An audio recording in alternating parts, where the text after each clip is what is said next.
Welcome to Leadership Story Talks. I'm Jerome and I'm the CEO of Narrative and co-host of this podcast, Leadership Story Talks. We're on a break for summer, and this is the last of our replay episodes before we come back to you with fresh and new content next week.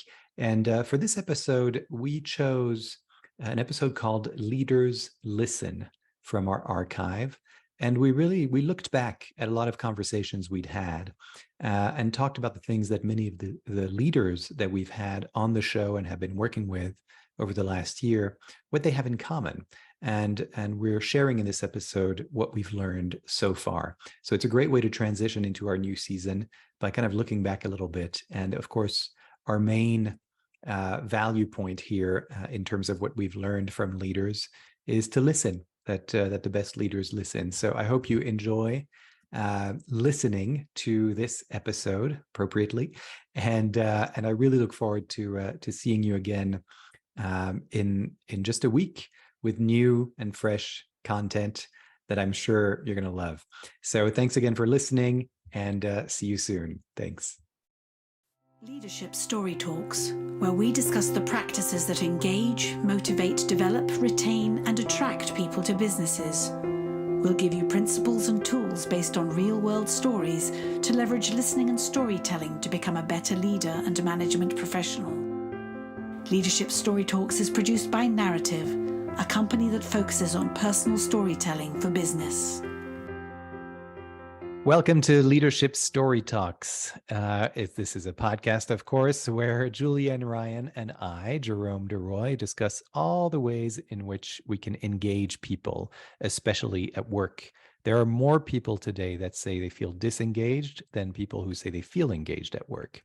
And so we come from Narrative, which employs a 7-step methodology of listening and storytelling to engage audiences and stakeholders.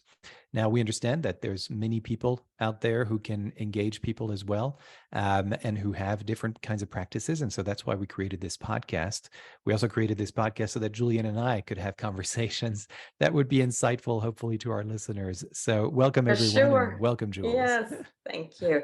So we have been talking to so many people about leadership, and it's been amazing to see some of the things they have in common, both their challenges and the things that really made a difference. And I thought maybe this is a good stopping point to kind of do a mini retrospective of some of the common things we've heard. And I think one of the reasons that's driving this is because we're going into some turbulent times again. Not that we've been so peaceful, but I think it'll help to know that you are not the only person out there going through some of these things we're going to talk about. So over to you, Jerome. Yeah, no, absolutely. I mean, I often say this, that we wake up to a different headline, and even if you wake up in the middle of the night, there'll be a different headline that adds to the uncertainty that we're going through. And so how do we navigate this? How do we change and, grow through this, or despite all of these circumstances? So I know that today we wanted to talk about 5 different topics, and I wonder if you want to kick us off. There's one that stands in my mind. Is one recent one that we talk about is being anchored in your values. And we've heard that time and time again, whether it was with Niall Dunn's interview that we did with Zev Shalev about that, having that in mind. And there's a couple of other ones I know you're going to mention. Keeps you anchored, keeps you solid, gives your team a direction of knowing what they can expect from you, good times and bad. The other one that I really resonate with right now is we had a recent episode with Amy Bach, who's the founder and CEO of Measures for Justice, which went from, I knew her when she was a one-woman show, essentially, or two people. And now her organization is going towards 90 employees and is present in more than 20 states and really making a huge impact in the criminal justice system.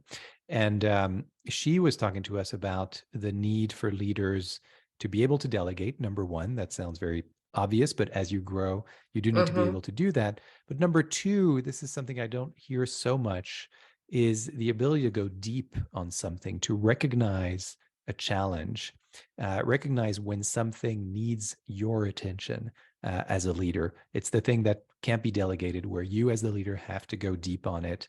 And she said that every time there was a turning point in the life of her organization where, it was an existential threat where she felt like, Mm-hmm. either this is going to keep going or we're actually going to close our doors. It was every time there was a challenge like that, when she herself went deep and surrounded herself with people who could support her, that's how she overcame those challenges. And I think that was really important to hear. And that builds on some other things, plus her innovation, but it's collaboration. Mm.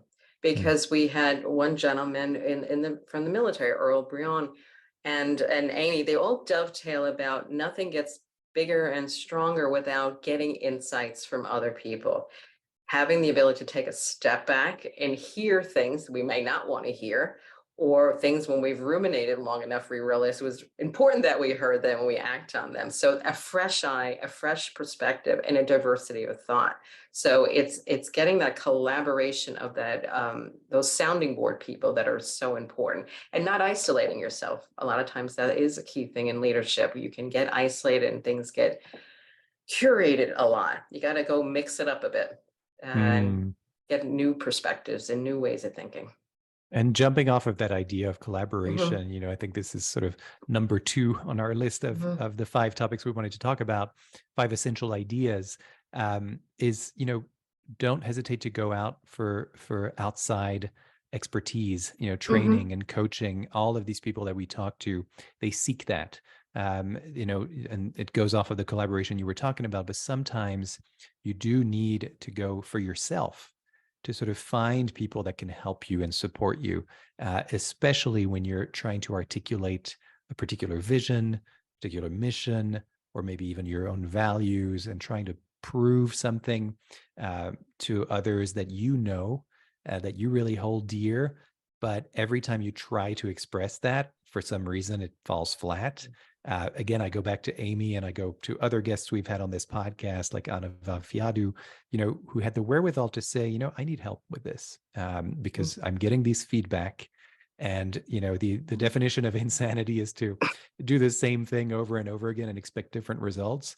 Well, these people, they knew that if they did the same thing over and over again, they would not get different results. And so they decided to seek that support and say, hey, Jerome, can you help me out? Can you give me some training on how to tell that story that really needs to be told? And I think that's really important. Of course, I'm talking about the storytelling here, but it could be anything, Hmm. recognizing what it is that you need support with, and the courage to actually go and ask for help, seek that. It's going to make you so much better. That's really going to make you grow, and it's going to give you more confidence in terms of navigating this world that's just more and more uncertain. I'm smiling because it's important, but my comment that I was going to share was seek guidance. So I'm laughing at myself because I'm like, now I know I've been working with you and talking a long time, because simultaneously coming up at the exact same point to say, seek guidance, ask for help, Hmm. show your hand, the ability to be vulnerable, to give the truth to yourself and to others is very, very helpful.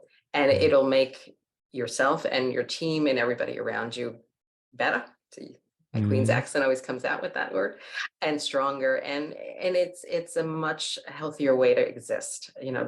Lose the facade, basically, is Mm. the mission of the moment. It's hard sometimes, but it's true. But I can't believe we're doing synchronized bullet points. Yeah, I know, this is Separated great. by, what is it, 1,000, 2,000 miles? Yeah, yeah, yeah.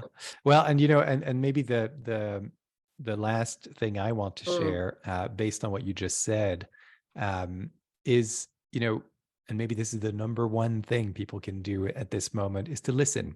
mhm, When you seek that guidance, when you collaborate with others, when you're even, waking up to this new headline, just listen first, right, before you act.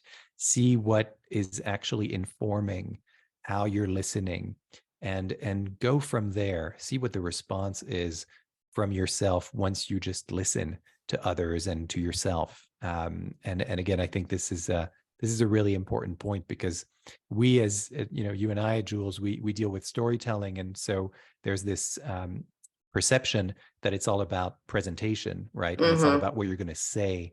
But so much of what we do is actually about listening, and that's where we start every time we run a training or a workshop. It's always about listening first. You can't have a story that's going to have any kind of impact without first looking at listening and who's listening, how am I listening, who are the people that I am going to, that need to listen to this story. What do they want? What do they need? What do they care about? We always start with listening. So that's my final piece of advice here and insight. And you have to practice every day with everybody. It never stops. That's right. It never stops. I'm saying that from the heart. That's great. That's great.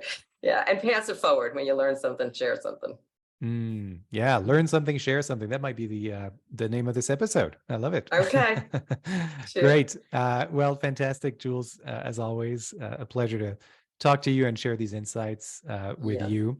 And I look forward to the next one. And I want to remind our listeners that we have a really special opportunity right now for people to sign up and give yourself the gift of a storytelling workshop. It's called Leading with Story. It's going to be a 3-part series starting on April 27, just 1 hour for each session. So it's 3 hours of your time once a week at a very convenient time. And you can do this from the comfort of your own home or your office, wherever you work. And it's all, we've made it very accessible to everyone, and you'll learn how to tell your very own leadership story, how to find it, how to craft it, and how to present it with confidence. So we're really excited about this, and hope that you'll come and join us. You can learn more in the show's notes, where there's a direct link to the landing page. And as always, if you want to learn more about this podcast and find other episodes, please go to Narrative's Leadership Story Talks podcast, and you can find that on your favorite podcast platform. Subscribe, leave a review. That's how word of mouth works. You can also go to our website, narativ.com, to find older episodes and go back to this episode. And you can also find our blog posts, which are great resources, absolutely free, of course. And I don't want to forget to say this. If you ever want to talk to me directly, there is a tab on every page of our website where you can have a 15-minute conversation with me. It'll lead you right to my calendar. I'm always happy to listen. No pressure, no strings attached. I think, Jules, you can testify to this. Yes, I can. Call and write. He will actually call you back in timely manner. Right. So that's great. And that's right. And I will listen, and I will respond to anything you have to say. So don't hesitate to do that. It's always a pleasure.